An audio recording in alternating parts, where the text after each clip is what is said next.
In the center.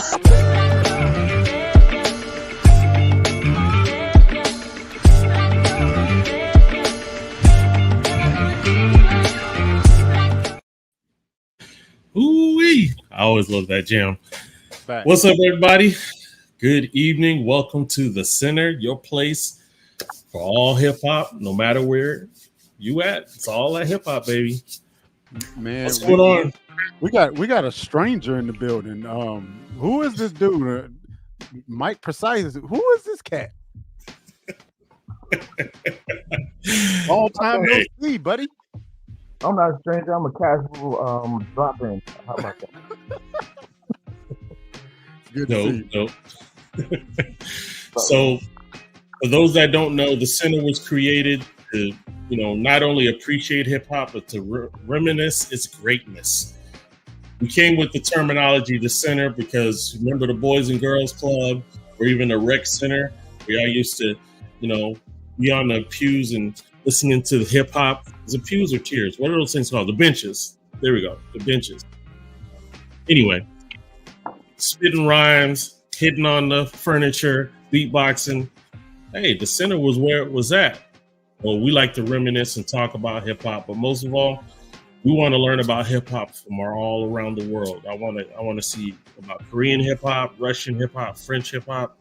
Hey, I'm ready for all that hip hop smoke. So tonight, man, I don't even know how you describe this dude. You know what I'm saying? You got something, B-Ray? You know what? I rarely find myself a bit nervous when I'm interviewing someone, and it's not so much as whatever. It's pretty much that this cat has been where I want to go, right?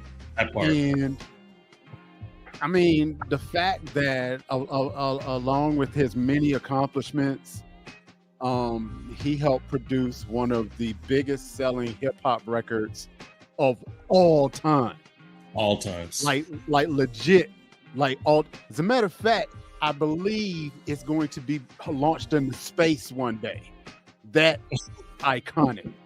And and if you don't know what it is, we'll give you some clues as we go along. But yeah, Grammy award-winning producer, visual artist, all around good dude, man. So I'll let you do the honors, V. This is my man, Kilo. Let's go ahead and bring Kilo in. I'll bring him in. Got him. Kilo, what's up, my dog? What up, fellas? Hey, don't nothing make you feel a little bit insignificant than a fat gold chain. Just a little bit. And look, I was trying to look around for something like, I ain't got nothing to compete. Got nothing to floss with. I ain't got nothing. Hey, look, when y'all said hip hop, I was like, look, hip hop, let's go, throw it on. That's what's up. That's what's up. So rock every sample. Fat gold chain, fat gold chain. Facts. Gotta have it, man. Facts. Look, I got the rope one upstairs. Oh man. The dookie rope. So. The dookie rope chain. Man. For real, gotta have it. So, first and foremost, Kilo, thank you so much for coming to chop it up with us. Thanks. Bro, we're just honored. We appreciate your time. But most of all, could you do me a favor and let everybody know who you are and where you're from? Well, Rasheem Kilo Pugh. I'm from Brick City. I'm from Jersey. City. Brick City, stand up. Yes, sir. Newark, it's Newark, ain't it? Newark. Yeah, Newark. That's right, Brick City. And man, I've been in the music, man, since I was like 15 years old or something, man. I used to be signed to Mark 45 King, who's one of the creators of the Flavor Unit. So rest in peace, my brother. Yeah. You got to look at that. You know what I'm saying? Then we was we got a record deal with the great Quincy Jones. We were signed to Quest Warner Brothers in '93 as the rap group OCM. Me and my partner Veda Nobles, and did a Pepsi commercial. And then we was doing demos. Then we wind up meeting Lauryn through a friend of mine, Tame from the Artifacts. Yeah, so he made the introduction, and then the rest was history. After we did the Lauryn project, we did everything, man. We did all kinds. Yeah, we just did all kinds of stuff. Faith Evans, Dante Thomas, man, John Legend, Anthony Hamilton. I mean, the Wood soundtrack, Rush Hour soundtrack. You see some of these plaques. That's Warren G over there. That's Rush Hour, and that's Faith Evans. And we did Fast and Furious. We did a bunch of stuff, man. We've been in the game a long time. You know what I'm saying? That's what I'm talking about. Yeah, we've been in the game a long time, man. Traveled the country, speaking at colleges, man, and universities, HBCUs. I was part of the crew that did the J.R. Smith story that's on Netflix right now. And, and we did the making of the Moguls. It was Moguls in the Making from Revolt TV. We just filmed. It was about a year ago at A&T, and they won. They beat all the HBCUs too. And so I've been doing a lot of stuff, man. A lot of theater. We got some films we did. I worked with Flower Child Productions, and we did It Takes a Village 1, It Takes a Village 2, Find My Way to Musical, and what else I'm missing? I'm missing something else. I was on that soundtrack. So there we go. That part, right? I finally caught up with one. I was on that soundtrack. That part. I was on that one. Hey man, I gotta get you a collectible DVD, bro. You gotta have it in your house. Hey, absolutely. Look, Hey, see, that's my goal right there. What works? Hold on. Look, you gotta get your Absolutely. Hey, shout out to Morgan. I love Morgan. Morgan's good people. You know what I'm saying? Right. Gotta get him. Hey, I got a question though. Because you have had that kind of career and you're still going. But let's get back to the beginning. Let's get back to the kid Kilo back in Brick City. Right. What was the moment? What was the spark? What was the actual whatever that happened that you said this music thing is my lane? Where did all of this start? 15 years old. My mother got me a little radio. I'm listening to DJ Red Alert. And then they came out with this thing called the Party Line. They came out with the Party Line. The Party Line was this thing where everybody in the community, they get this phone number and everybody dial in. You got 300 people on the phone, could barely hear each other. But then every now and then, you have a rap battle. So Cass was rapping on the phone. So I said, one day, I just started spitting. Blah, blah, blah, blah, blah, blah, blah. And this dude was like, man, he sound like LL Cool J. And I said, you know what? I'm going to keep going with this thing. I'm going to keep going. I battled this one kid, and the dude that was on the phone, he was like, man, what's your name, man? I was like, man, I'm Lel C, man. I don't even know where Lel C came from, but that was Lel C. That was my name. and I wind up meeting him later on, man, and he became my DJ Cut Fresh. And then we became brothers, man. We was blood brothers since 15 years old, man. And we did music for a long time, all the demos, everything in the hood. And then later on, a boy I went to school with named Veda, we brought him inside the group, and he actually became the producer. So he was making dope beats and sampling, and we was like, yo, my man Latif was like, yo, give him a shot. I was like, all right. So we became a crew. And, later on, we was all we was all 1 foot in the streets, 1 foot in music. Mm-hmm. So, you know, my brother Cut was like, yo, I gotta get this money in these streets. You know, so he left the music alone, and me and Vader kept going with the demos, and we finally got a record deal, man. We was pushing hard, man. Driving that Omni back and forth to New York.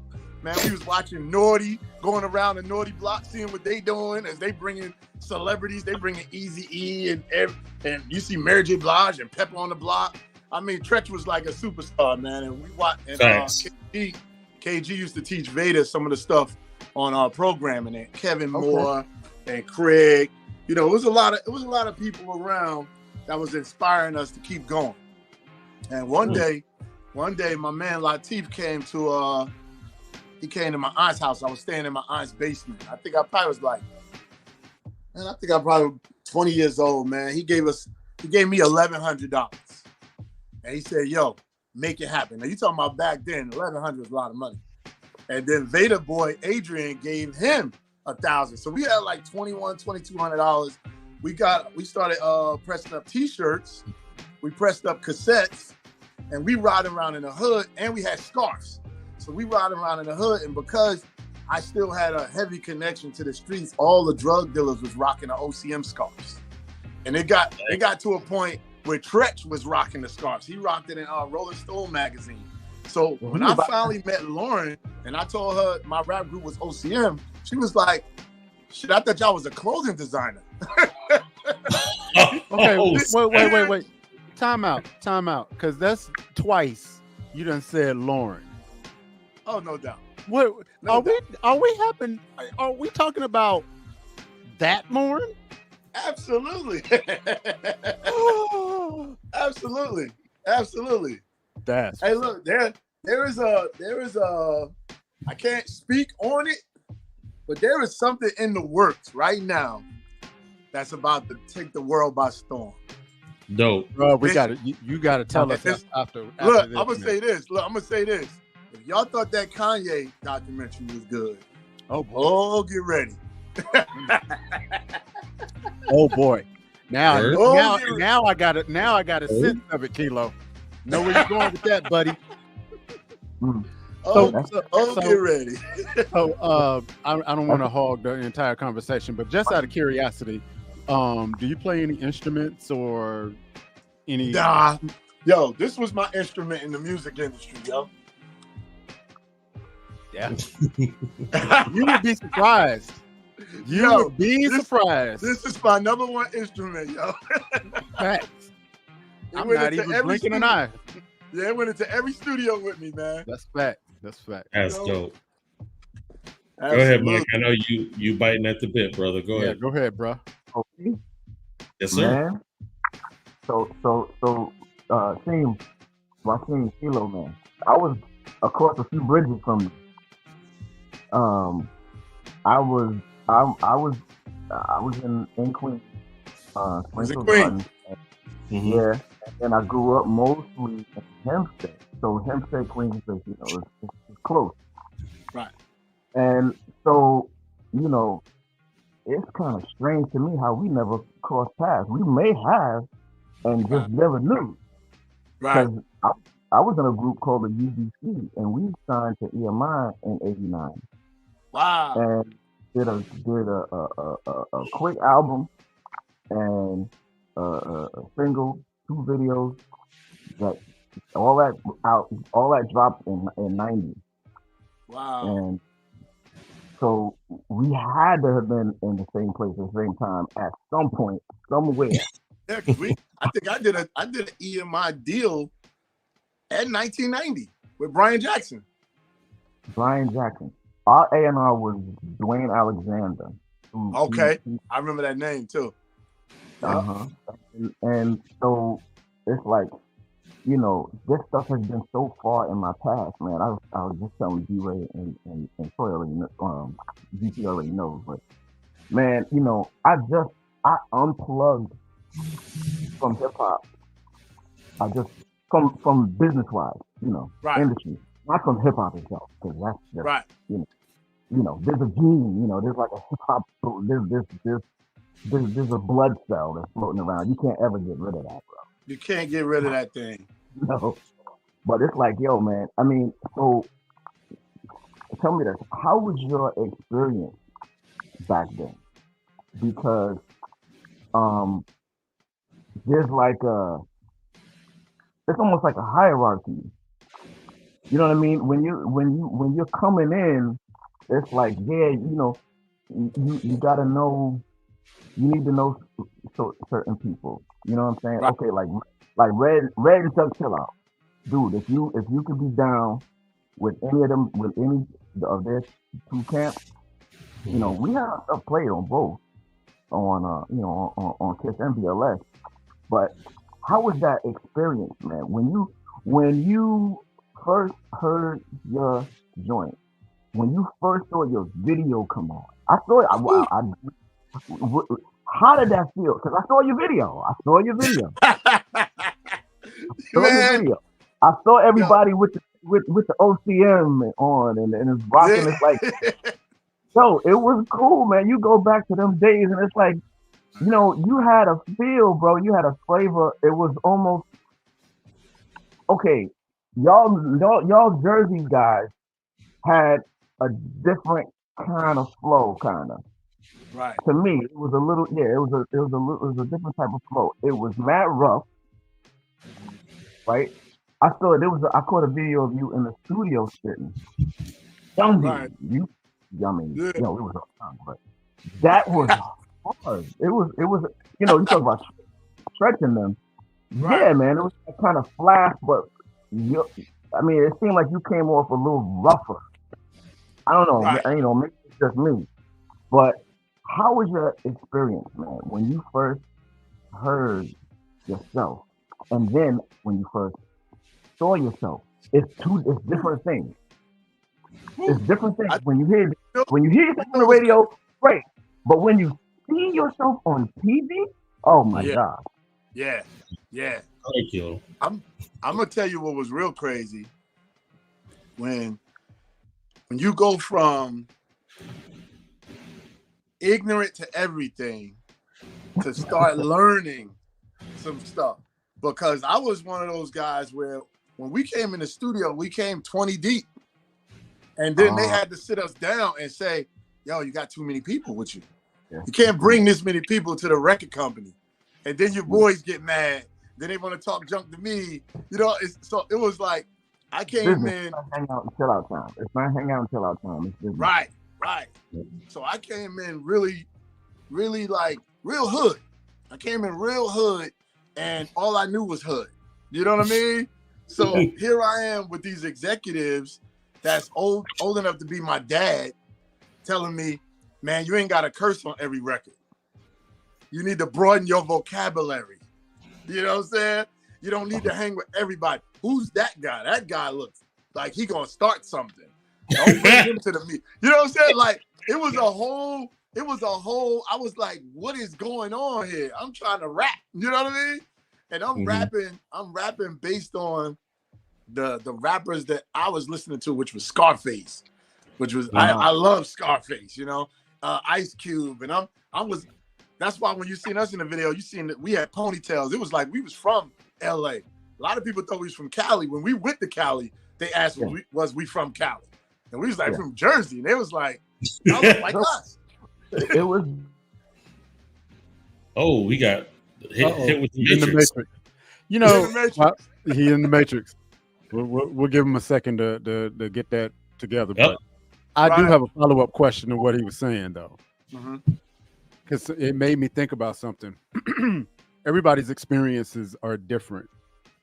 Mike, he really hit like in late 80s, early 90s. You hit sort of early 90s, mid 90s. What do you think attributed to your early success? And as a follow-up question to that, could you have been as successful as you turned out without the streets? I'm gonna say no. When it came, I could not have been who I am without the streets. Because that, even today, that's what keeps me going. That, like, when I wake up every morning, I think about. I'm one of those guys. You know how people say they lost their friends or people died. I'm one of those guys where 90% of my crew dead. So, I say I can show you pictures of all of us together like this, and everybody's gone. And so it's like, so I wake up every day sometime and I go, man, I cut, let's go. My brother, you know, I lie. Latif would say, yo, spit that, yo, represent. You know, I keep them alive in my head. And even though I'm getting older, it keeps me young because I feel like I'm 20 again around all of them. Wow. So while I might have somebody might saying, oh man, yo, you 51 years old, you still rapping? You damn right. We are hip hop, baby. You know what I'm saying? That's what's up. Forever in a day. Yeah, for real, you know? For real. Yeah. So that definitely keeps me going. And I'm gonna go to that other question about the first time hearing song on the radio. That's the funny part. I never heard my song on the radio back then. When our OCM song came out, we was doing well in Detroit. We didn't even get love in Jersey. We never got played on a New York station. Never. Like Detroit was like playing us on the radio. North Carolina was playing us on the radio. Atlanta was playing us on the radio.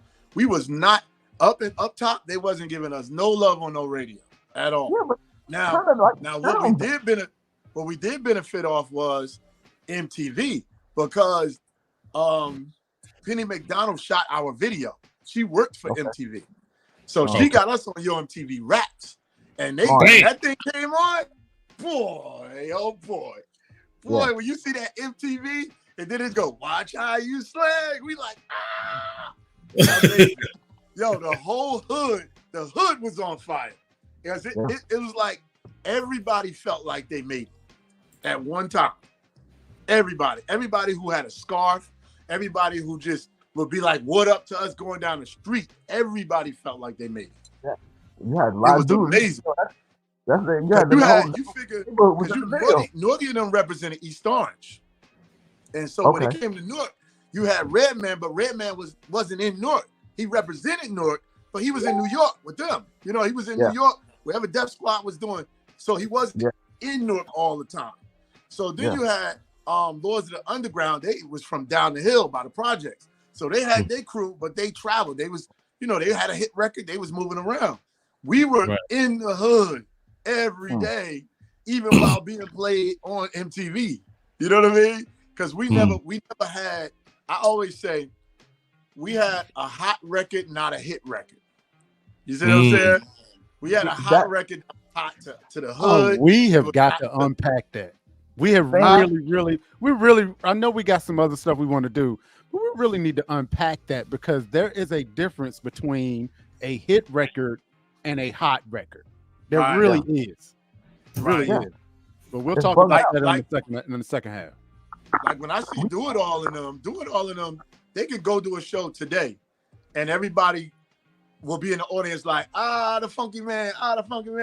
If I get on stage right now and I go, watch how you slang, yo, people will be like, what song is that? You might have a few people in the crowd that be like, yo, I remember that. But everybody don't know it because it wasn't a hit. You know what I'm saying? It didn't get pushed out. It didn't get pushed because what happened was when we had an A side and a B side. So the A side was Watch How You Slang. The B side was a song called Mental with the Jiggy-fied Joker. That's what the DJs kept saying, push this record. This record is hard. This record hard. Push this record.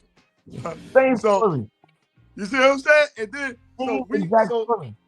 so we sent that message. We sent that message back to the label like, y'all pushing the wrong record. This record is soft. We need to push a hard record. I'm like, yo, the hood wants a song called Mental. And it just caused conflict, man. It caused conflict. And I think because Quincy Jones wasn't having a great success on the hip hop side of things, because he had us, he had Saphir in LA, he had Razzcast, he had a few others, but nobody was large. He didn't have a Naughty by Nature. You know what I'm saying? He didn't have nobody selling millions of records. So he did away with the label. I mean, he did away with the whole music, the whole hip hop side of things.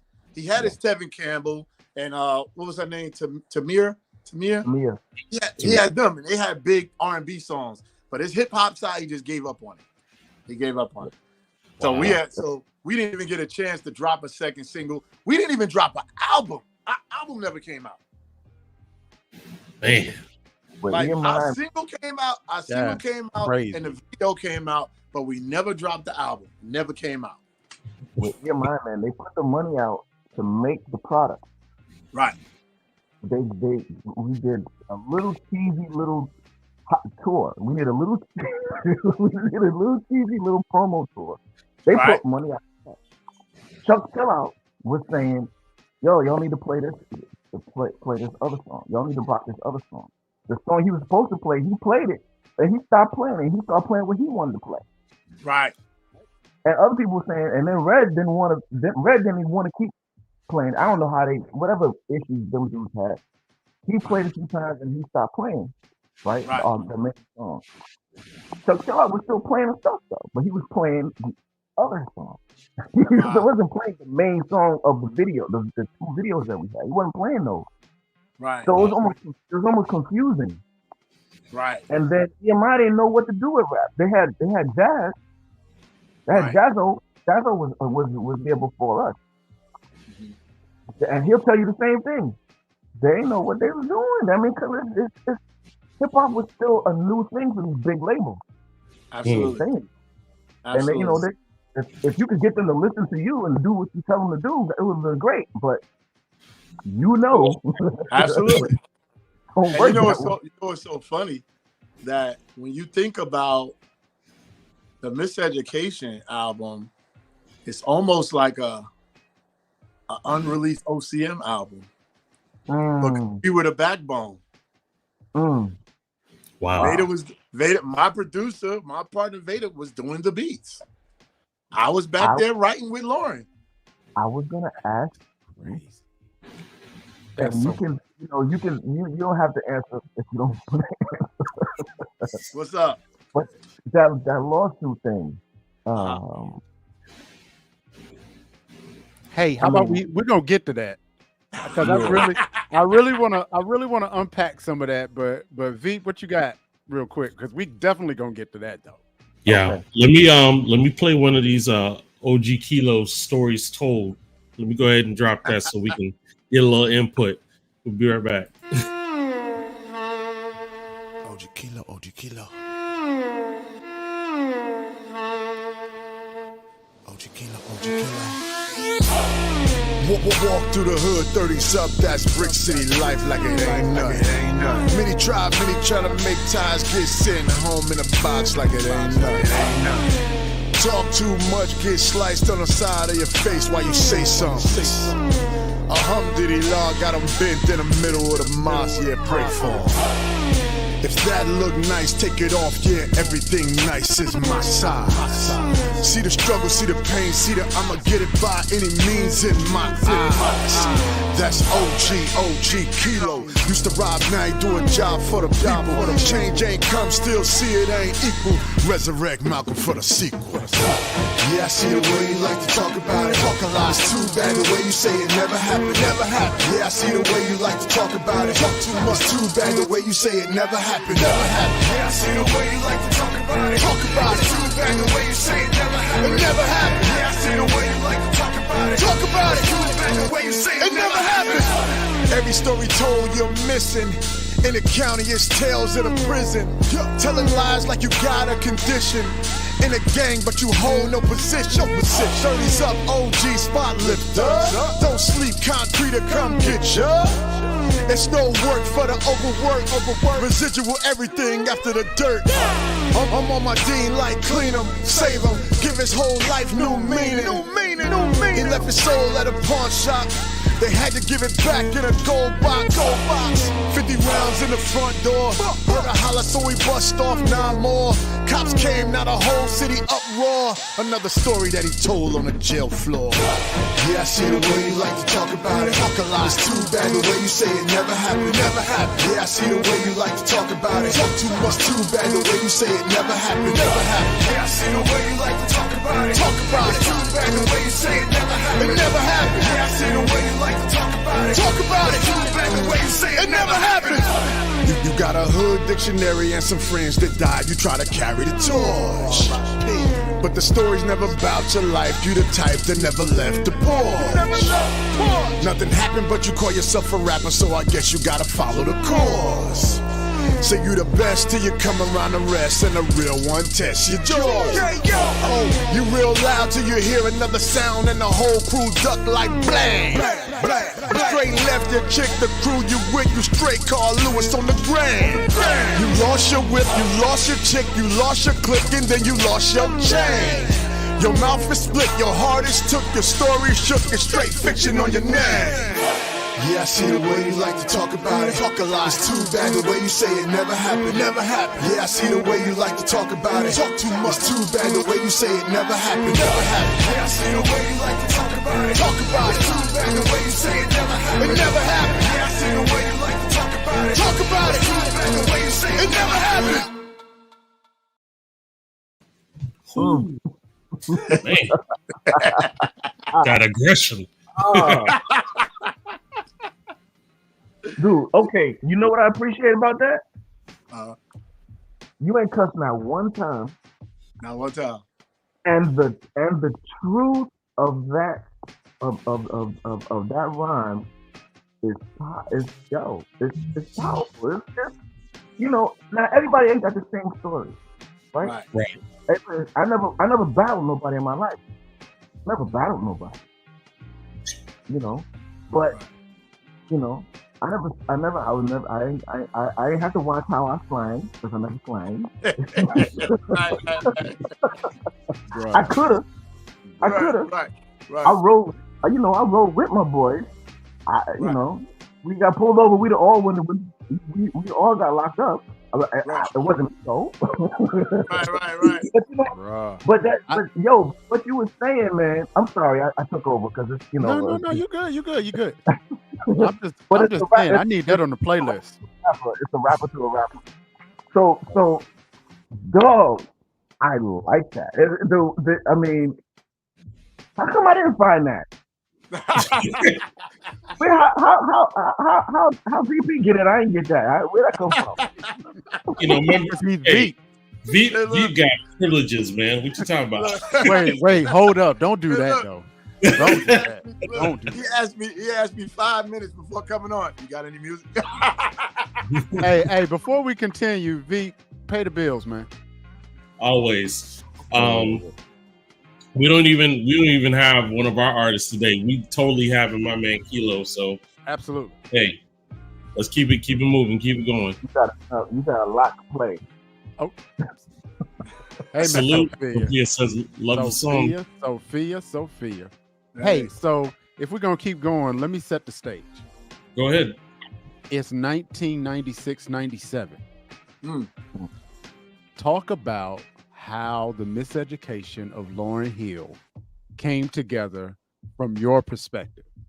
Because you got to understand, for all of us hip-hop, R&B lovers, that record is imprinted on our DNA. Right. Like, that's how powerful that record is, right? So please tell us.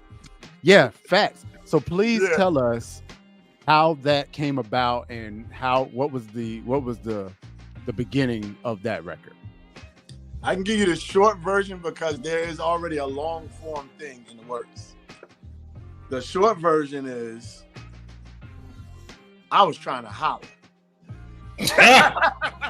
Now, see, first of all, I'm not mad at that at all. Because I remember Fuji's Lauryn. I'm not mad at that at all. Look, that's how it started.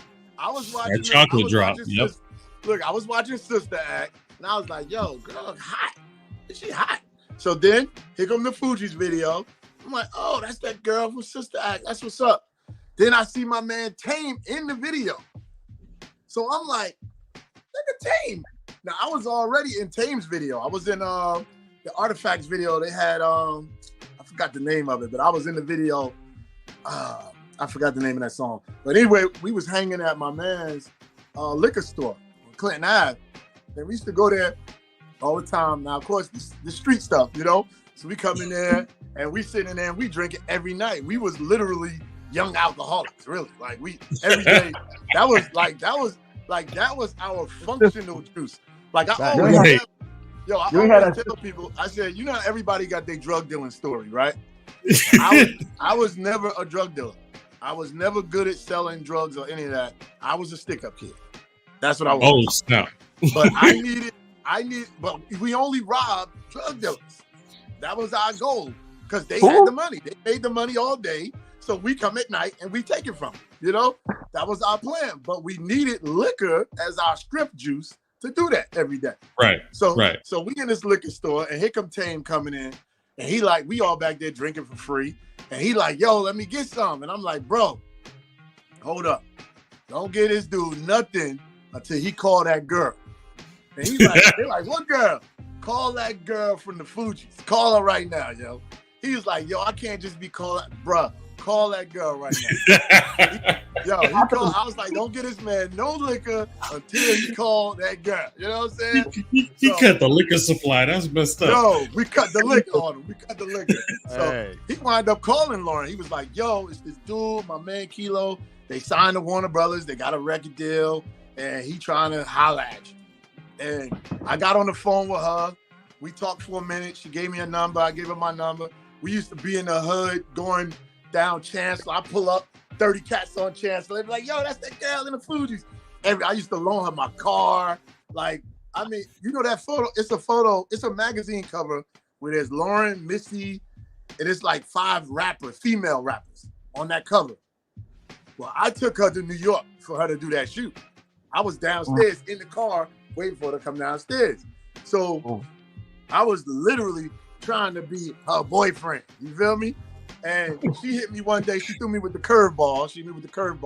She was like, but I didn't know her and Wyclef had something going. So she was like, yeah. So she was like saying to me, yo, let's be friends. I don't want to go. And I'm sitting there. So I'm like, what? Ain't no female friends. I was like, cut that off immediately.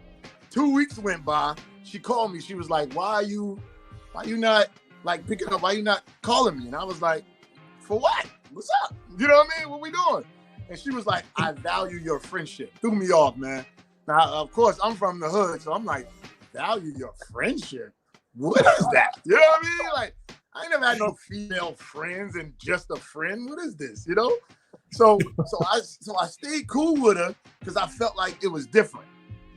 I was like, something different about this. Something's weird. And we stayed in contact. I would come over her house. She showed me all the posters on the wall, Eric Sermon and all them phone numbers written on the wall. We was cool. And then she was even in the car and singing this song. She was like, look, I'm doing a remake of this song. Now me, of course, I'm hood. I ain't up on all that old music. I ain't up on that soul music like that. If it ain't hip hop, and if it ain't something my mother was listening to, I don't know the song. You know what I mean? Right. So she's singing it, and I'm like this. That's what's up. That's what's up. And they put that record out, bro. That Killing Me Softly, bro. Bro. Look. She went on tour. She called me. She was like, I'm going on tour. I was like, all right. She went on tour. It was like a year or something. She would call me from different places. So I was like, all right, that's what's up. So she called me one time. And I think it was like, I don't know if it was China. I don't know what it was. But, you know, we were just keeping the friendship. So then Wendy Williams come on the radio one day and she's like, Lauryn Hill's pregnant. So I was like, so my phone blowing up. They like, Kilo, you got a baby with Lauryn? I was like, bro. Not me. Never went down. It never went down. You know what I mean? So I said, all right, well, let me call her. So I called her. I was like, yo, and she picked up the phone. She was like, what's up, Kilo? She said, come see me. So I said, yo, you pregnant? She was like, yeah. So I come over to the house. I go over there. I'm sitting with her. So she telling me I'm not working with the Fugees no more. So I was like, wow, what happened? You know what I mean? I can't tell y'all what happened till later in the law. No. We got you. I was like, so she said, I want to work with you on some music. You know anybody do beats? I was like, my man Vader do beats. She's like, you know anybody play the guitar? I was like, yo, it's this dude named Jahari that's at Vader's house to play guitar.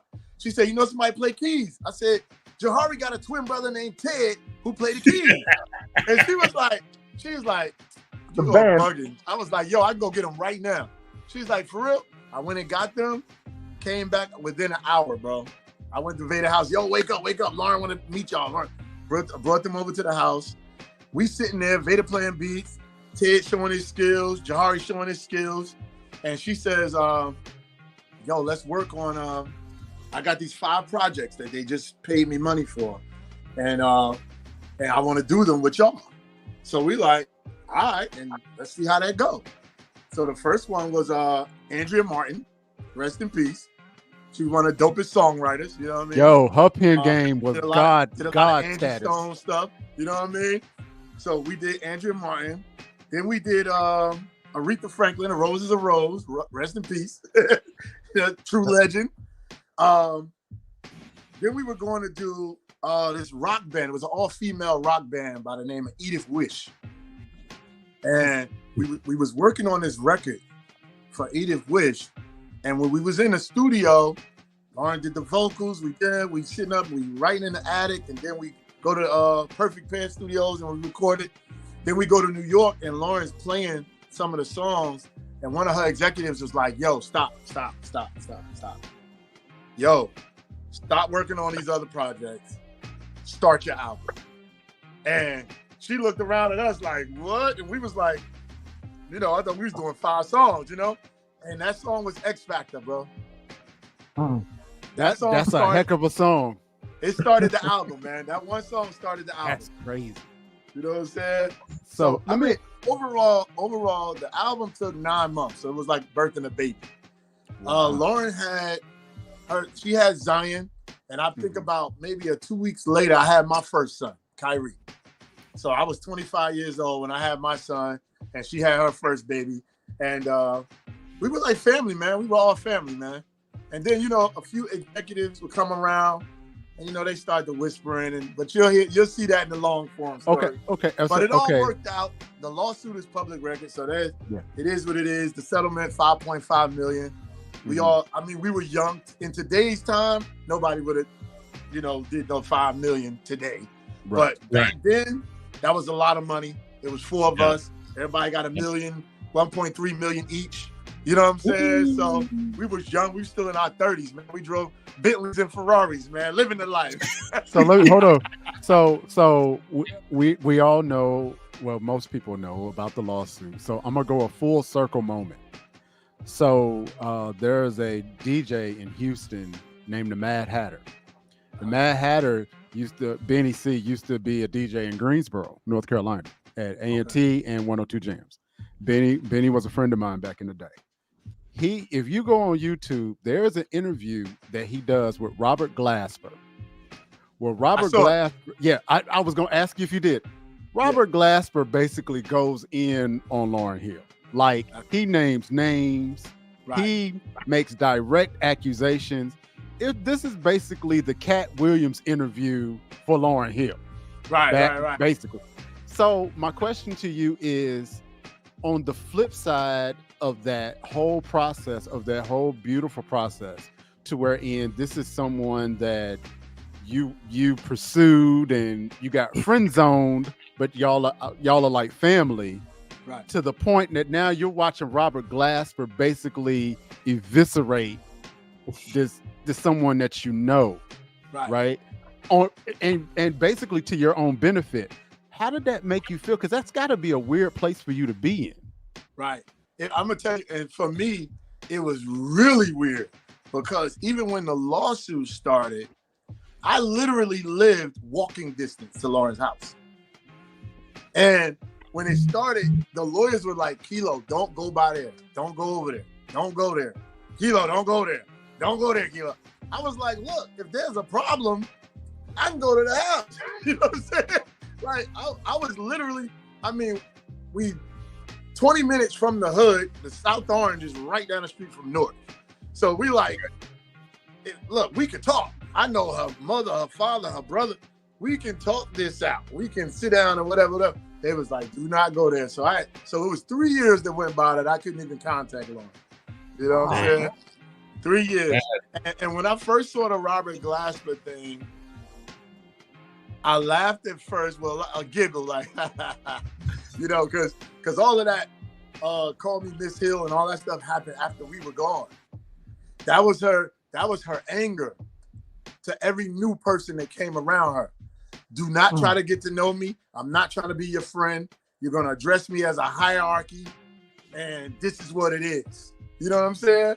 And it was like, because I guess she felt when I was friends with a crew, then this happened. No, it ain't this happened. It was your actions that happened. You know what I'm saying? We was on the other side of the table. You know, you was on the $1 million side of the table, and we on the work hard. We love you. We'll beat anybody up in the streets for you. I was your I run to the store for you. I was the car. She didn't like driving, so I'm driving her everywhere. I mean, we were like her security. We was her brothers, cousins. We was everything. When Rohan came around, she would ask me, "What you think about Rohan?" You know what I'm saying? Like, so wow, super. I mean, if somebody would have came up to Lauryn with a gun back then, bro, we would all stood in front of her. Wow. Wear 'em out. That's how we loved her. We loved her. Like, nah, that's sis. Like, what's happening? You know? And so when he first said something, I actually made a post under his post years ago. Mm-hmm. And I said, yo, I said something to the effect of, you're a man. Don't diss a woman, a black woman. Mm-hmm. Period. Out of all these years, our problems that we had with Lauryn, we never talked negative about Lauryn. I got plenty of stuff I could have said, but I would never talk negative about someone I loved, someone I'm a male and she's a female, and there's a G code. There's a G code. If you from the streets and you call yourself a G, you got to be a G all the time. You know what I mean?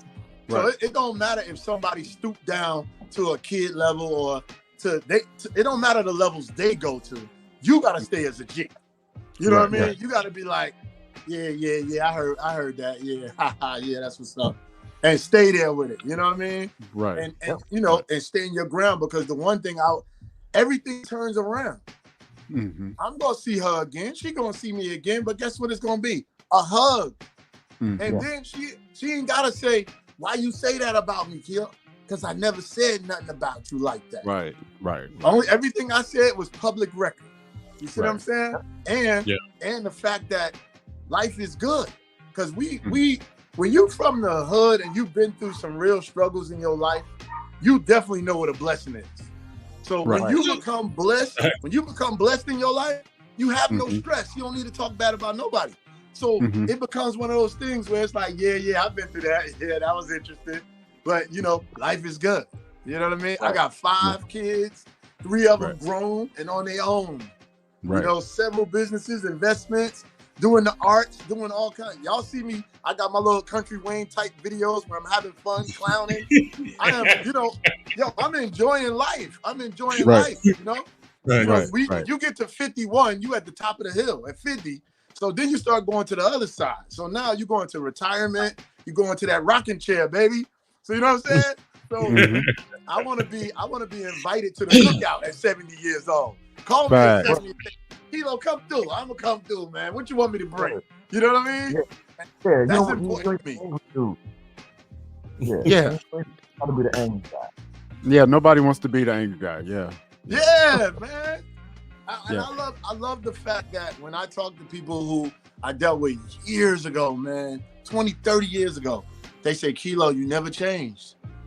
Right. Your bank account might have changed a few times. Your cars in your house might have changed. Your jewelry might have changed. Your swagger, your walk might have changed. But you never changed. You were always that guy. I love that. I live for that, man. I live for it.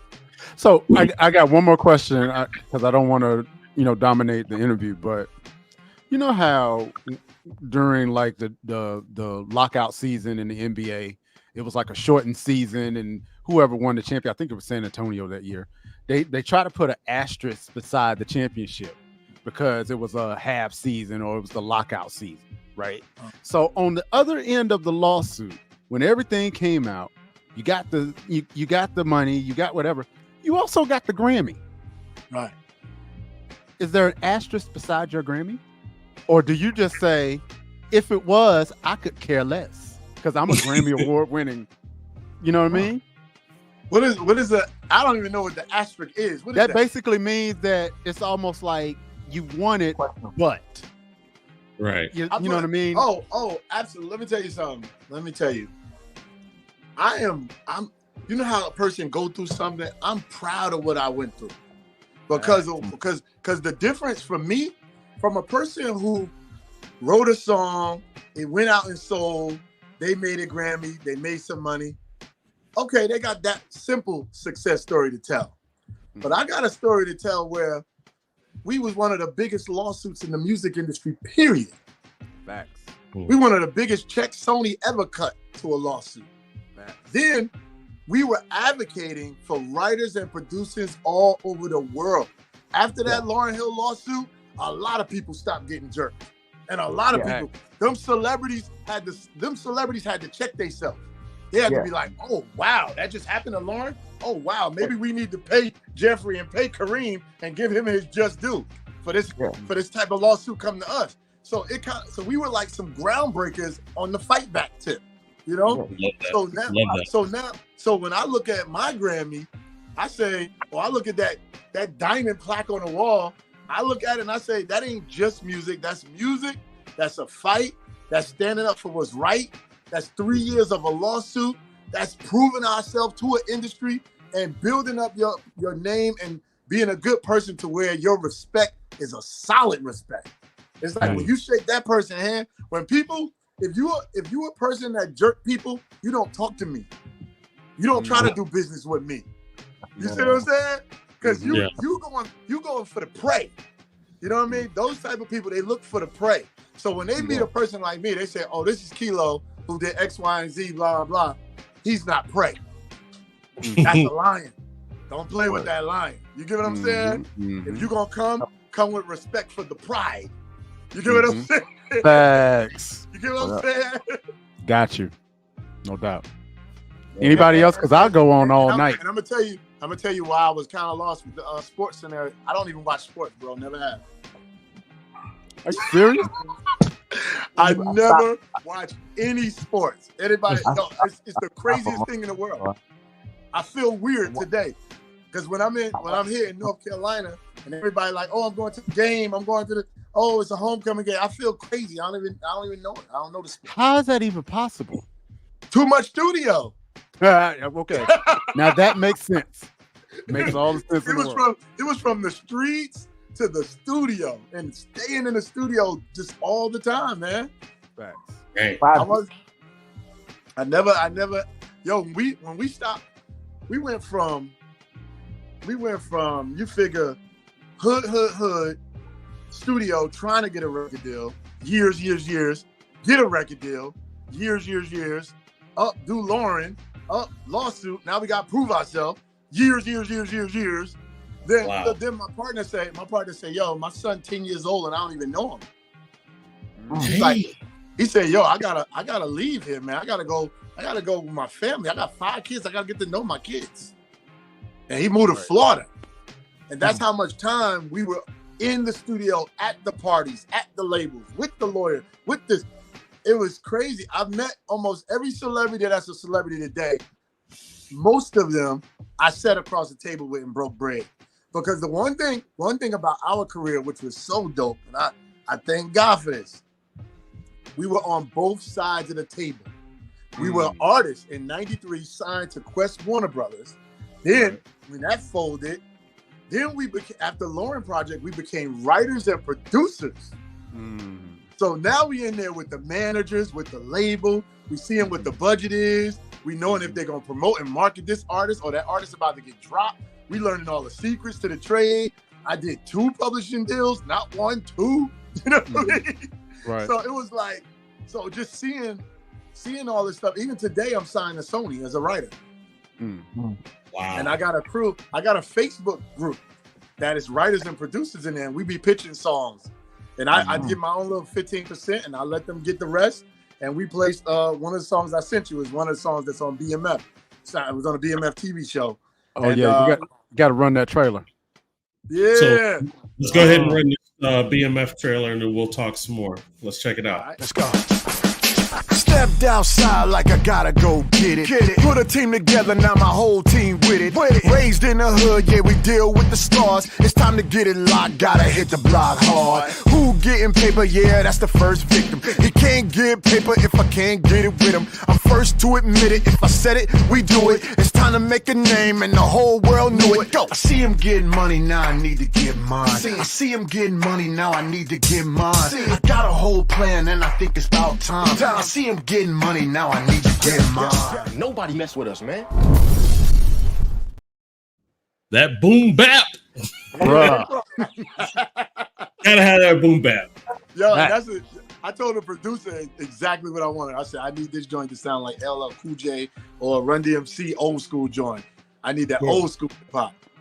Yeah. Yeah. Gotta have it. There's money I need to buy. Oh, bro, Yeah. That's a hope. And it's so funny. We sent probably like 30 records to Sony. And they called me back and said, we want this record. Who is this? I said, that's me. They was like, Kilo, that's you? I said, that's me rapping. It was like, well, yo, they want it. 50 Cent want it. They want it. I said, well, let's get it then. That made me feel good. That made me feel good because being 50 years old and play something on a TV show with your own voice. And I got two sons that rap, and they try to challenge my skills. Yeah, let them know you the OG, right? Exactly, So Kilo. Man, they didn't go down. They didn't get the gene, bro. I'm happy for you. My boys didn't get the gene. I don't know what happened. They get it. You gotta play more hip hop in the house. Sit around watching more videos. Yo, I be watching more videos than they do. I told them. I have them. I wanted to bring up later about the working with the kids because I've done that too. But I taught them how. They just didn't say it. Right. So Kilo, you had given me a whole bunch of songs, and we're kind of tight on time. Right. Give me one of the songs you would like to play, and we'll play another one too. So tell me which one of the songs you gave me that you would like us to hear. It's called. Wait, what is it called? I can't even think of it. So nice to have choices. It's the one. All right, what's the titles again? We got.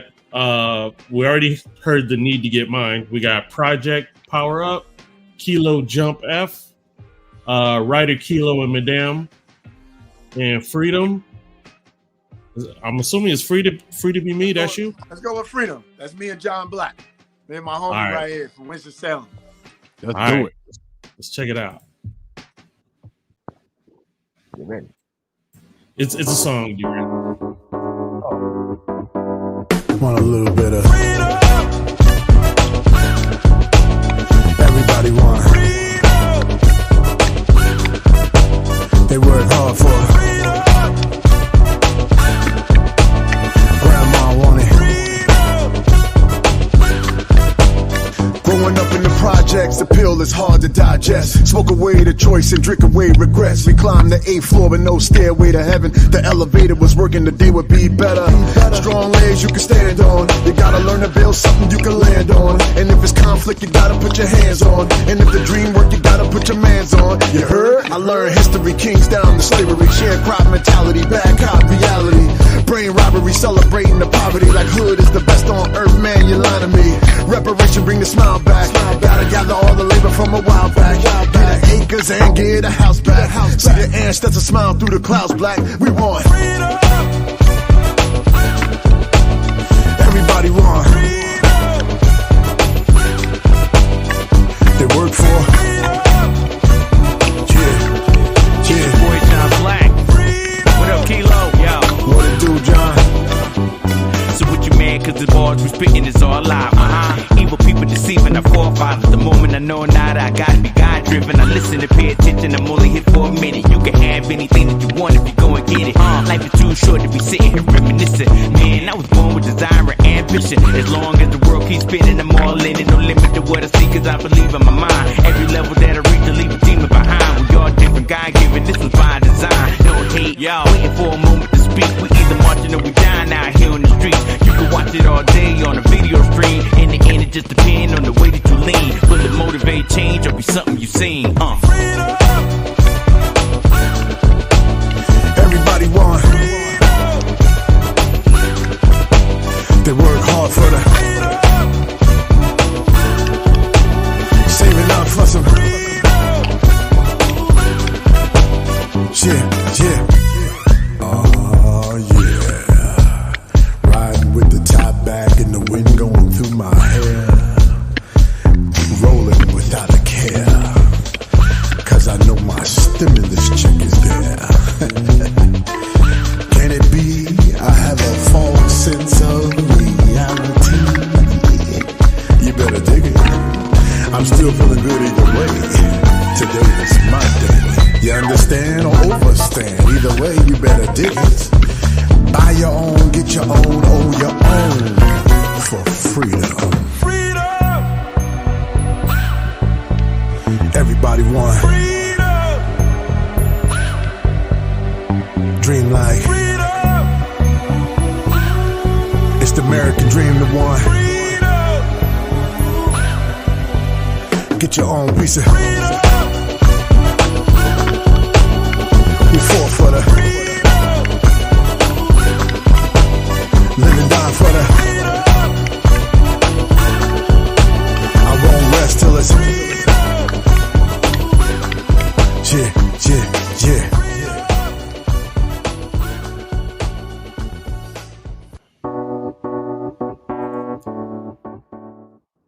Is that who's is that Mr. McGreen? Nah. That's you thought Mr. Bakery. Mr.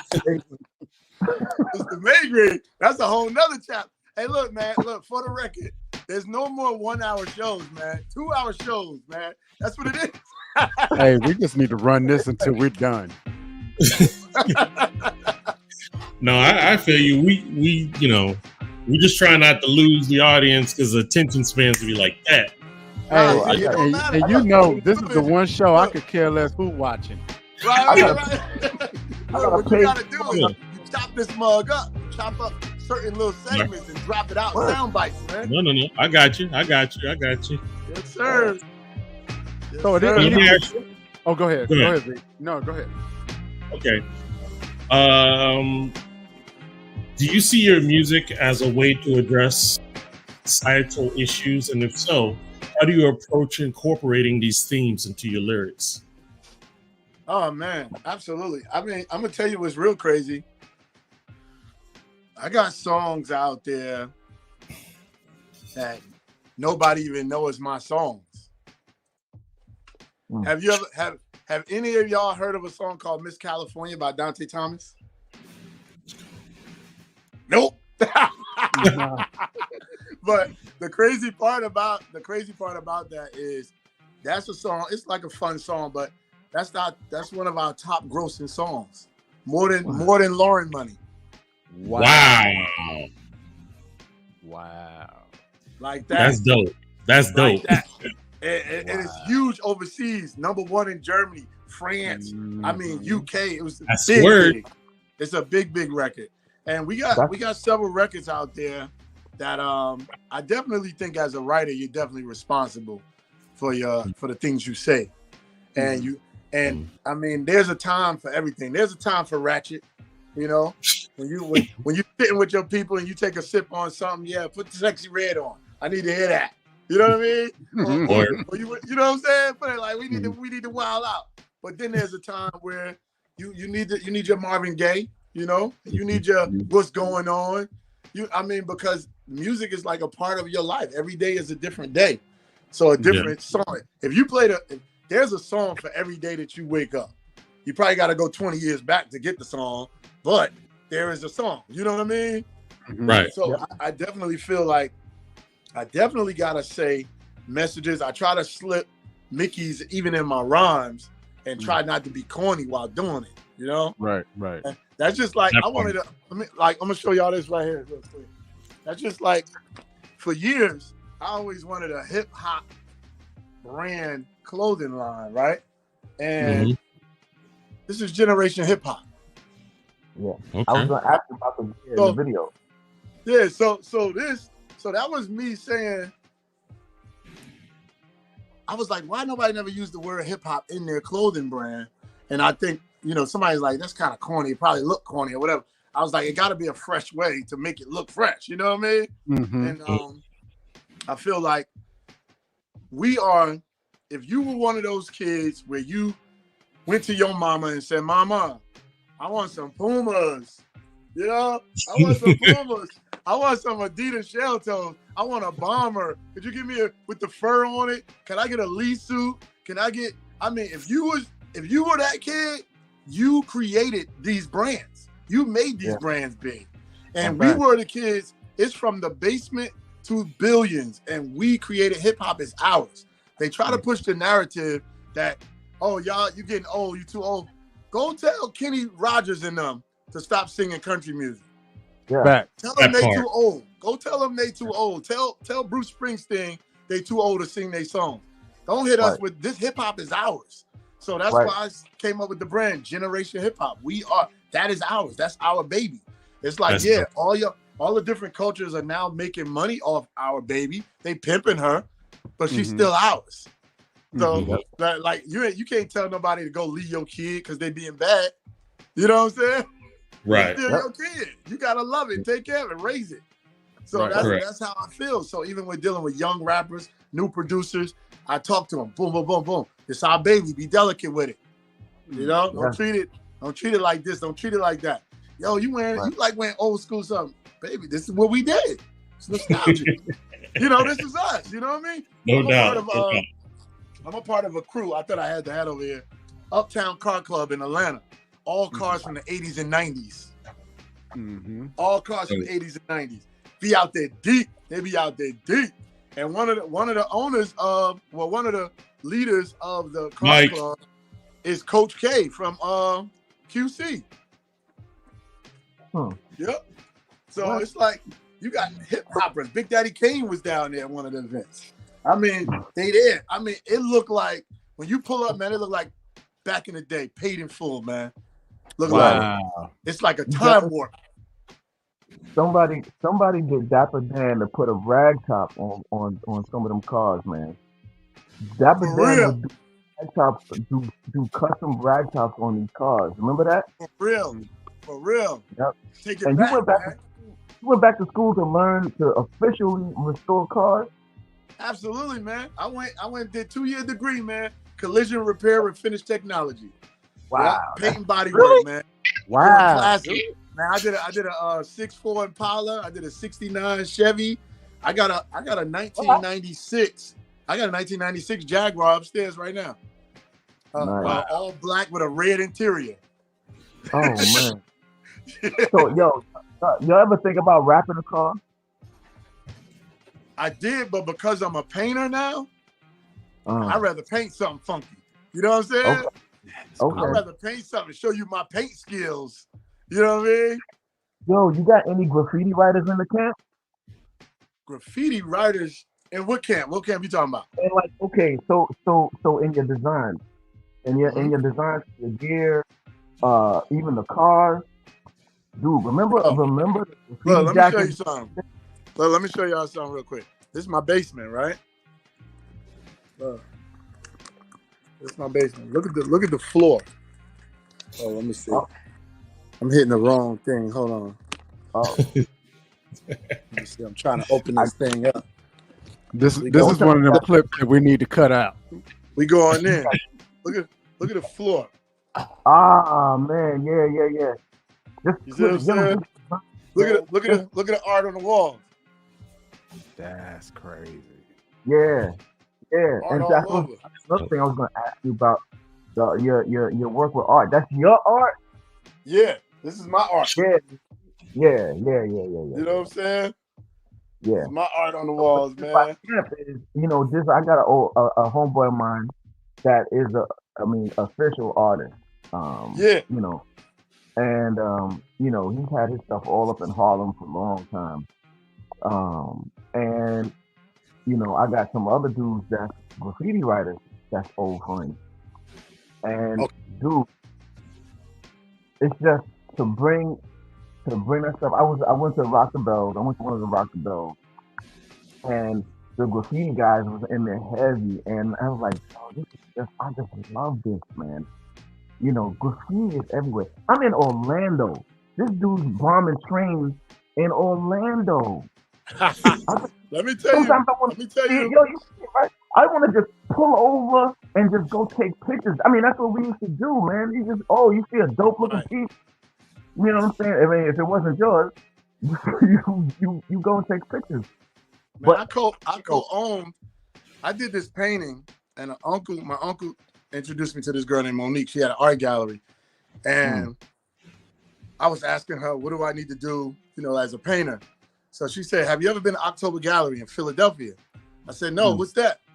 And it was an exhibit that they had in Temple University where it was over 3,000 artists, African-American artists from all over. I'm talking about the tippy top best of the best. I'm talking about the best of the best, bro.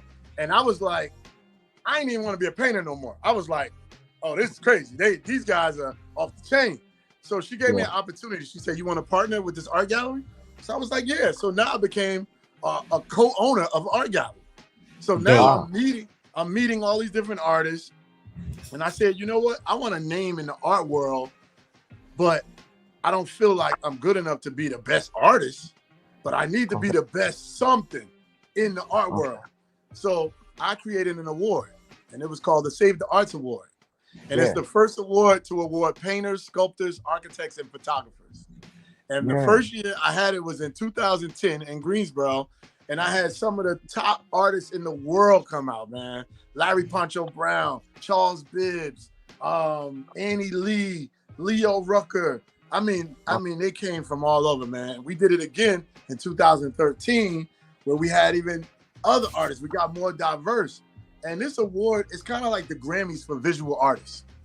Okay. So right now, when it's going to come back around, I'm doing some things to build up some more capital because I was doing it under my nonprofit, Save the Arts Foundation.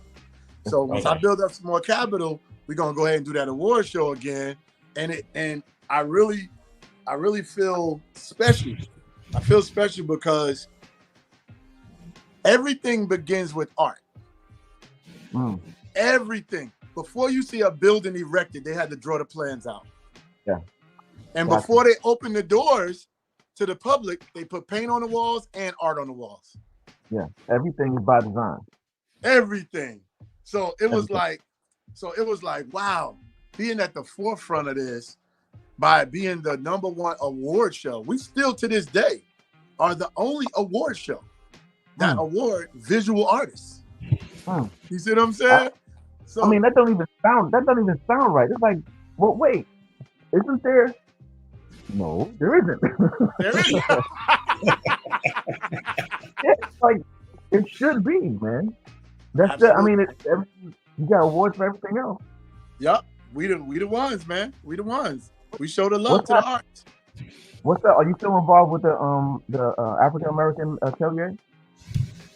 The Atelier was ran by Alma Adams, and I think because Alma Adams got more deeper into the government stuff, it's still going.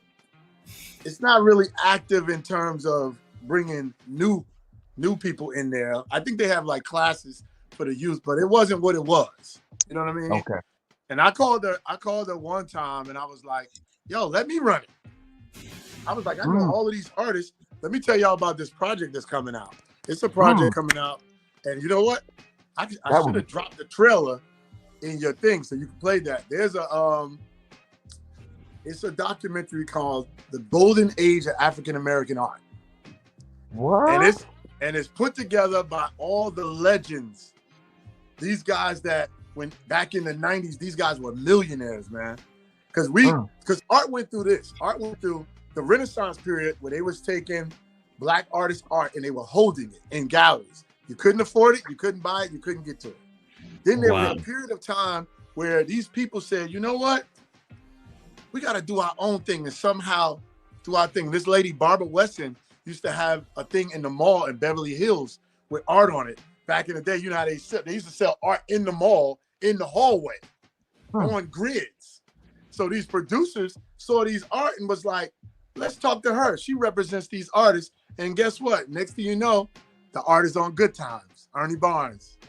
The artist on the Jeffersons. You know what I'm saying? So now this whole art world was being birthed. And then this other woman started the first, what she call it? A 10 by 10. Named Joy Peters. She started the 10 by 10 exhibits. So where you start going to exhibits and everybody got their own booth. And 10 by 10. Yeah, so everybody had the booth, so the art exhibits start happening. Then you had these black publishing companies. They started turning their art from originals to prints. So now you have people buying stuff, black art, but it was going in the homes. It was going in the homes. That's how they became millionaires. They were selling thousands of prints. Of prints. And this story is not told. So this is the golden age of all of those guys who were becoming millionaires. They're telling a story. They're in the 70s and the 80s. And I mean, man, we went and we interviewed 30 people. We went here to California, Atlanta, Philly, PA. We was everywhere. And it was just like, just sitting in front of these artists who are older and they telling their life story. How it's been, all the money they made. The numbers were crazy. Charles Biz made $83,000 a month.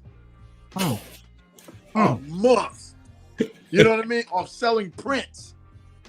Prints of his artwork. I mean, it was crazy. And I mean, we in small house, we in a house shaped like a circle. We in mansions in the Beverly Hills. Then we in small houses. We in apartments. So we hearing how some people had a hard fall. You know, some people battling with their health ailments. Then it was just a wealth of knowledge, a wealth of creativity. And you get to see these people. These are the people who said, I don't care what you think. I'm doing it my way. Yeah. Okay, so this brings up an interesting question. Because you are, let me turn that down a little bit. You are one of the few creatives that I know that you've had your hands deep in music. You've had your hands deep in visual arts. Artificial intelligence, right? We've seen this now that now it's everywhere. Like in music, you have AI that can master music now. You don't even have to master anymore. You just upload it, the computer masters it and sends your master back to you. You have AI art now that you don't have to hire someone to do your cover. You go to Midjourney or you pull an app on your phone. As long as you know how to tell it what to do, it spits out something high quality back to you that, you know, for all intents and purposes, you own. What do you think about that? And what is that going to do for future creatives and future artists? I think it definitely hurt the art world for sure. Because some of the graphics artists can't duplicate. It's just too amazing. It's the colors, the brightness of the colors, the way that the image look. It's just amazing, some of the images that I'm seeing. But I think, and I said this a couple years ago, it's like the more that they go into a robotic era, the more something else becomes rare. You know what that is? Handmade. Right. So when somebody say the reason why a Rolls Royce or Bentley is still the #1 car in the world is because they're still putting it together by hand. They still stitching the leather. They still sitting there shaving the wood. They polishing the wood by hand. Yeah. Wow. So when they put that car out, that car is $500,000, and it's been 30 different people putting that car together. The other cars that's coming off the assembly line, it was a machine. He put every part on, put it on there in 10 minutes. Right. You know what I'm saying? Right. So as soon as you pull off the lot, I think what's most important is learning how to use everything that they make easier. If they make it easy to do an album cover, do 20 albums. If it make easier for you to record, do 100 of them. Record all the time. You know, use the tools that they're making easy and benefit off them. Because at the end of the day, what I didn't like doing I was scrolling. I found myself scrolling, and I'm looking at. I made $50,000 last month. Ooh, I made $120,000. I stopped. I said, how? What are they doing? So I said, you know what? I'm tired of seeing everybody talking about how much money they're making using AI, using TikTok, using Instagram, using the algorithms. You got to post this much. I said, you know what? I'm going to try it. I'm going to do exactly what they say do. I'm going to get up every morning, post a video, and I'm going to post 3 every day, and I'm going to do it for a whole year, and I'm going to see what happens. If I can record an album in 10 minutes, I'm going to record 20 of them. We can do that too? We're going to do 10 of those. And I want to match, I want to see everything that they say we can do and make money. I want to try it. Let's see. I want to try it. It's a girl on YouTube. I forgot what her name is. She's from New Orleans. She's kind of heavy set. And she always come on. She'd be like, salutations, assalamu alaikum, shalom, whatever. And then she go, did you know you can make $500 a day doing this? Let's try it. And she literally tries it. Everything that somebody promotes that you can make money, she said, let's try. I said, this girl got to be making buku money. Because she done tried some stuff. And she was like, oh my gosh, I actually made it. Look. And she'll show you the proof. So I was like, I said, okay. I said, look, some people, we out here working too hard. Facts. You know what? You know what? What you just said is true because, I run into a lot of producers that talk about, well, I do it the old-fashioned way. I'm on the MPC. I don't use loops, and I don't use this. And you have DJs that's like, I don't use the cue and all this other stuff. You know how I look at that? I look at that like John Henry versus the steam engine, right? That old folk tale that John Henry was up against a steam machine and died trying to beat the thing. Right. Now he won the race, but he died doing it. And the guy that's on the machine can still do business because it's a machine. Absolutely. So instead of trying to kill yourself versus the machine, learn the machine. Right. Yeah. It's a DJ that I was friends with years ago. I ain't even gonna say his name because it's probably embarrassing. This dude, this dude had a keyboard, right? And I told him, I said, there's a machine coming out called the MPC 60. I said, made us get MPC 60. And then it kept going up. We went from MPC 60 to MPC 90 to the 3000, then the 2000, then it became the 1000, then it was the MPC 100. And I said, bro, you still on that keyboard? He was like, yo, Kilo, I'm about to get a beat machine. I said, come on, man, I don't even want to talk, bro. I said, bro, you back in time, bro. You killing yourself. That keyboard. I used to tell producers, I say, yo, you want to know how to make a hot beat? They say, how? I said, go sample. Since you're sampling, go sample Dr. Dre's kick and Dr. Dre's snare. It's already mixed. It's already mastered. Sample it and make a beat with it. Take Snoop Dogg's song, take his kick and snare. And they were just like, that makes sense, but how do you sampling already, bro? You doing it. And guess what? Years later, they start coming out with beat packs. I said, all sound. I said, there it is. Here goes the beat packs. Somebody done did it. They done went every hit record. They done took the snare, took the kick. They just said, we're gonna take every sample from a hit record and put it in the beat pack. Okay. So first of all, you're revealing producer secrets that we are sworn to never say. Number one. So if anybody comes for me, Kilo did it. It wasn't me. Right? That's number one. Number two, everything that he's saying is absolutely accurate. I got hard drives and hard drives of nothing but kicks from every producer that I have ever said, oh, that producer's hot. From RZA to Jazzy Faye to Dr. Dre to anybody, I got nothing but kicks. And you will never know that what kick I'm using. I know what I'm using. Right.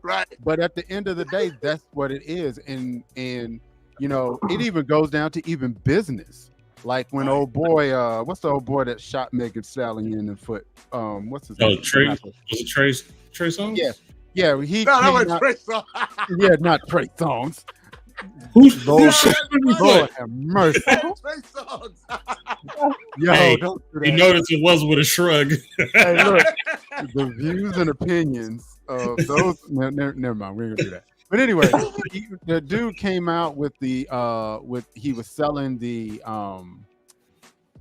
digital copies of his record, and I can't think of the actual name of it right now. But somebody was like, "What's going to be the career for the future in the next 5 to 10 years? You know, for kids coming up?" And they were like, "Software engineers with legal degrees, because now you have smart contracts that are built into the record, right? Wow. So it's not paper anymore; it's in the digital field. So you can't avoid it. You know what I mean? It's like every MP3 or everything that gets streamed or sold has a digital contract that's in there. Learn to do that, Right. you know? That's So- right. AI is taking over law too. Absolutely. Because and that benefits us because it makes it really, really hard to not pay a creative. Right. If you know what I mean? If I got Right. something embedded, you know, we go to court and it's like, no, I didn't steal that from you. And then they run it through and be like, that was Jazzy Faye's King. So Right. how's that NFT game being played? That's what I was thinking of, NFTs. Ooh. That's exactly what that is. And that's a whole nother separate thing that, you know, a whole separate revenue stream that is just like, wow, there really are no excuses these days. Man, You know what I mean? don't There's matter. really no It don't excuse. matter if you don't understand it. It doesn't matter if you don't understand it or if it doesn't make sense to you. You Right. better learn and You get better in. learn. Get in there, Yeah. I man. have to Yeah. myself Get in I'm like, there. look, this don't make no I'm sense. telling you. But I'm telling So you. When you so, think okay. about, go ahead. No, go I ahead. was saying, when you think about, let's say, man, 40, 50 years ago, our uncles, you know, fathers, grandfathers, you think about how hard they worked. Yeah. Just to try to buy a house and the house never get paid off. Yeah. They bust their butt. They were so aggravated. The drama they went through at work, come home and had to drink something. You know what I mean? Yeah. And you think about in today's time, we got so many ways to make some money, to take care of our families. We ain't got to be alcoholics today. You know what I'm saying? Let you just You know want what to I be. mean? Like, you know what I mean? Like, yeah, unless you want to be. And Mhm. it's just so many opportunities that you gotta choose a few and just do it. So that leads me to another question, and I know we're way past time, but whether it's a young person that's really just starting off in the business, or whether it's somebody, because me and you, Kilo, we're the same age, whether it's somebody that's our age that decided I'm gonna do music now because I Right. always wanted to do it, I'm gonna do music. What would you say would be the key piece of advice getting in this business right now? What would be the one thing with where you came from, with how you came up? What would be the one nugget that you can give them to determine whether or not they are either a hunter or they want to just be prey? I think the new person has to look up the definition of artist. And then they have to research real artist legends, because they'll find that the legends broke the molds, you know. And one friend of mine asked me to say something to his new artist, and I said, don't give a F when it came to your creativity. I said, because when you start caring about what people think, it's not yours anymore. Mm. You ain't even doing it for yourself. You're doing it for somebody else. Mm. You know, you That's gotta good. dig deep. You gotta dig deep and say, you know what? This is what I feel. This is what I'm doing. I'm gonna just do it, whether they like it or not. Somebody gonna love it. You know how they And say, Kilo. huh? Oh, I was gonna say those and them labels. I steer somebody to be independent all day, because them labels is gonna try to make you. That's why they call it labels. Absolutely. They Put a label label you. on you. Yeah, they want you to be what they think is what's gonna make money. And Absolutely. can you get hey, we need we need another Kendrick. Do you have a Right. Kendrick? You know what I'm saying? We need a, we need another LL Cool J. Absolutely. Yeah. And I say to a person that's our age, don't be afraid to come out and be your age. Because if you was fresh back then, you still fresh. You just scared now. They done made you feel so much fear. They made you feel so much fear by showing you all these young people. It don't matter. If you an old head, be the freshest old head out that mug. Because there's always a super fresh old head. It's guys that I look at today and I be like, yo, that's still the coolest damn person on the damn planet. And it's the way they carry themselves, you know? Right. That's why if you look today, all of the hip hop legends are now on tour again. Imagine that. All around the world, getting respect, getting love. People like, yo, thank you. Oh, I was here when your record came out. It's a whole nother thing. So now, like, because I had the challenge of, when I came out, when I was coming back out as a rapper, I said, I can't rap like I rapped in 20 years old because I ain't that guy no more. Right. I got children that's in their 20s. You know what I'm saying? Right. So I'm like, I gotta say something where I'm dad, but I still gotta be a cool dad, a dad that you respect, a dad that you don't play with, and I'm gonna tell you the right thing to do. And I'm gonna love your son, and yours too. I'm gonna love it all. We all got to get it, you know. And when you become that uncle, that father figure, that leader of the community, you put that in your music. They can't do nothing. I mean, you always gonna have haters regardless. But hip hop was always that. No matter everybody, even in their top, when LL Cool J was at the top, he had haters. Everybody was battling. Ice-T wanted to battle him. You know what I mean? Right. He had to tell people, mama said, knock you out. You know what I mean? Mm-hmm. So it's constantly, you always gonna have somebody coming at you. And guess what? That just means they see you.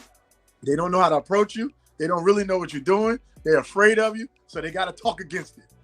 You know what I mean? You're talking to me, brother. I just say, really go for it. Because I'm telling you, it's coming back. It's coming back. Because the older heads are getting fed up. Yeah. The older heads, we're now seeing the abuse to our youth. We're seeing they coming out with the record. At first, it was like this. They come out, they make more money than us. So now we like, oh, be quiet. They making way more than we did. You know what I'm saying? Oh, they doing better than us. But then we see now they getting ripped off. Now they getting jerked. Oh, now the media is killing them. Oh, something happened to them. Damn, now we seeing the youth being beat down. So now we going, damn, hold up. Y'all just held them up a second ago. Y'all made them rich just to make them look like a fool and slam them on their head? Or you just made him famous just to make him a drug addict? Or you made this person up there, didn't make her a whore and make it, it was like you drop them up to, it's almost like that body slam from wrestling. They pick you up. Yeah, look at who we got here.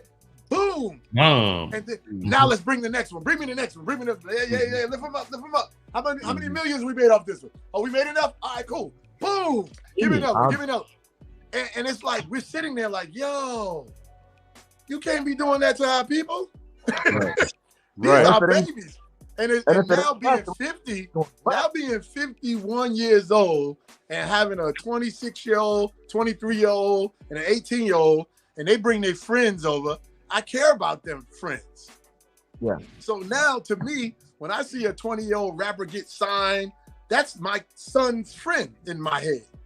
You know what I'm saying? So now when they start raising them up, I'll tell them, hey, be careful up there. You know what I'm saying?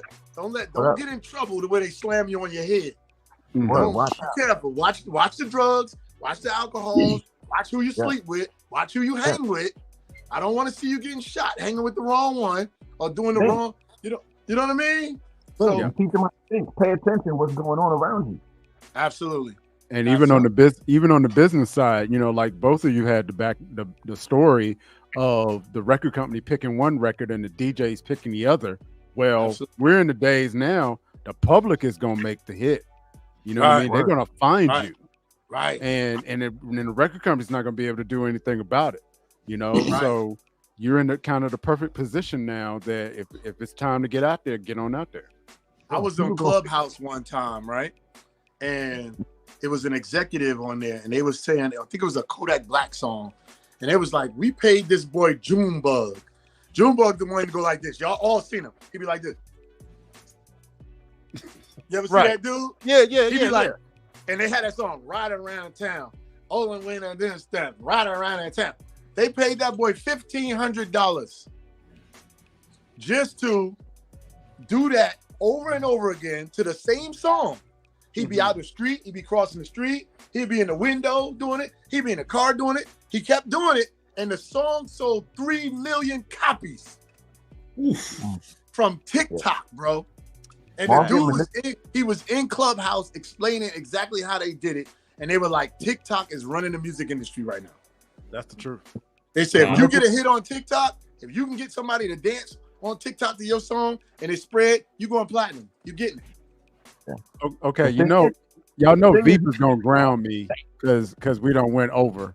So it's kind of like the lights already on in the streets. We were supposed to be home before that.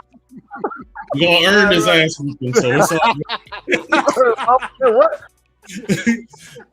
Ooh, that's enough. Might as well have another drink. Ever get beat to the house? Did you ever get beat from the corner to the crib? Yes. Did you ever get beat from the corner to the crib? Yes, I did. I had. From the corner to the crib. Bruh. Oh, man. Bruh. Smack, you get smacked. So when you tell your mother, hold on, wait, I'm coming. No. Right. Bruh. Oh man. Hey, man, this has been real good, and I think it's going to be something that a lot of creatives are going to go back and watch, and one of the things that I'm proudest of is that I'm able to get to talk to you and not only know about the salacious stuff, but man, your creativity, the hands that you got, and bro, you got a lot of fruit to give people, man, and to pour into people, and so I'm very proud of the fact that we were able to have this conversation with you, bro. Yes, man, we got to do it again, man. Hey, you got to promise to come back when the documentary drops. Listen, you got to promise to come back after that. Hey, look, bro, I'm gonna say this. I'm gonna save the art project. Listen, I'm gonna hold on to this footage. Hey, that's the clip. Look, hey, that's the clip right there, footage, brother. Look, because I'm telling you, when this thing happens, I don't even have a date. I don't know a time. I just know what I got to do, the work that got to be done. But when this thing comes out, brother, pull the footage back out, bro. It's gonna be worth a lot of money. Wow. Wow. Hey, we heard it here first, so that's all that matters. Work that. I'm telling you. When Cat Williams just did that thing, I said, dang, that Shay Shay show made a lot of money. So smart. It made a lot of money. Bro, it was like I think it was the quickest to 100 million views in YouTube history. Wow. Like wow. Yeah. By the time I saw it, it was at 30. Yeah, it's crazy. It's at 100 mil plus now. Yeah. It's like a day or two later. I'm like, dang, it's that what? How much already? And Cat shows violence. That's a lot of money. That's a lot. And you know what's funny is like Cat's gonna be here in Orlando in February. He's hitting the stage. But think about that. That was brilliant. You do that, and then you announce a tour right after that. Of course. Oh, absolutely. Yeah. I did a whole funny skit about that.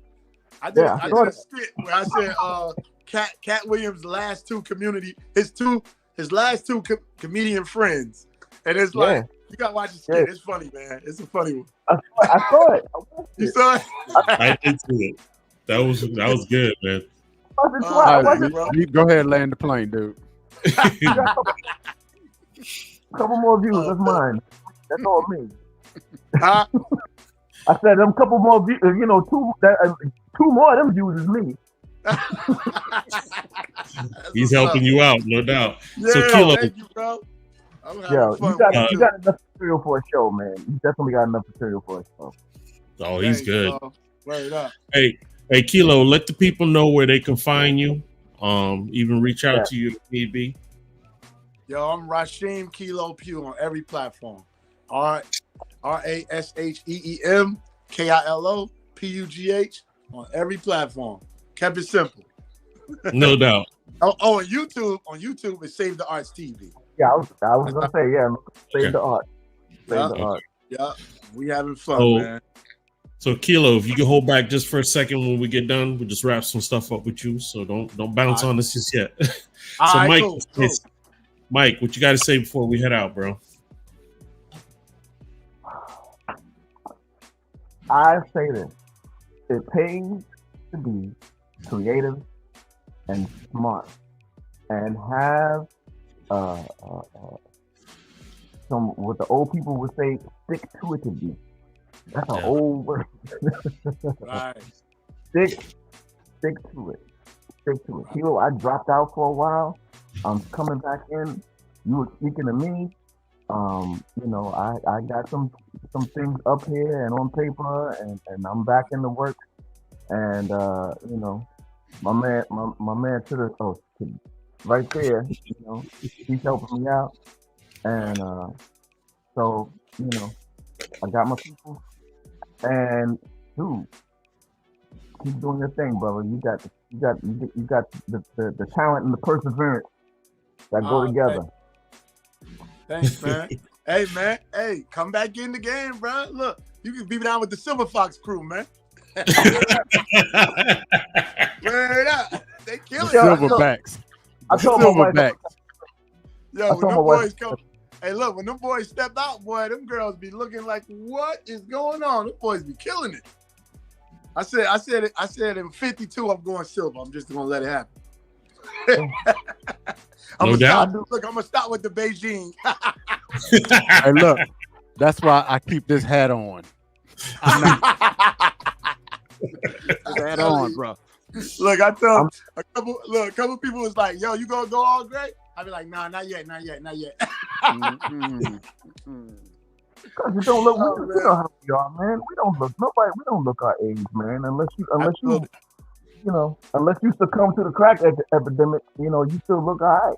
That's right. Absolutely. Oh, absolutely. So right. D-Ray, what you gotta say before we head out, bro? This has been educational for me. I hope it's been entertaining for other people that watch it, but I can care less because my man was over here dropping jewels, and trust me, I'm taking jewels and gems, and I'm sitting here taking mental notes. I appreciate your time, Kilo. I appreciate. Thanks for having me, y'all. I appreciate the adversity and everything that you went through, because without it, you wouldn't have a testimony. So, thank you for spending time with us. And next time, put the Grammy behind you. How about that? Look. Next time, put the Grammy behind you. I can easily do that. Gone and floss. Yeah, if you go really floss and make me feel some kind of way, the next time have a Grammy behind you. That's easy. I can easily start drinking some Chardonnay out the Grammy and whatnot. You know what I mean? You just gonna have a little. Hey, you remember that little Native American commercial and the little tear that was going down his face? Just go ahead and have that next time. Oh wait, I got something for y'all. Hold up. Oh, here we go. Here we go. The old Indian. I got one of those. That is a classic. One of those. You know what this is? Third. This is the camera that filmed the making of the Miseducation of Lauryn Hill. Get out of here. That belongs in the Smithsonian. That part. Glass case it. Hey, up. No doubt. So, Kilo, we appreciate your time once again. Thank you for hanging out with us longer than expected, but most of all, being transparent, because this young generation needs to know the truth. Yeah, that's a whole nother episode to talk about this young generation. But right. I appreciate you just kicking it and just telling us the real. So, thank you very much, brother. Absolutely. Thanks for having me, y'all. And I'm ready to come back again, man. That's what's up. So you stick around. Everyone else, we appreciate you. And just like Rakim says, it ain't where you're from, it's where you at. And always the center. Go ahead, D-Ray.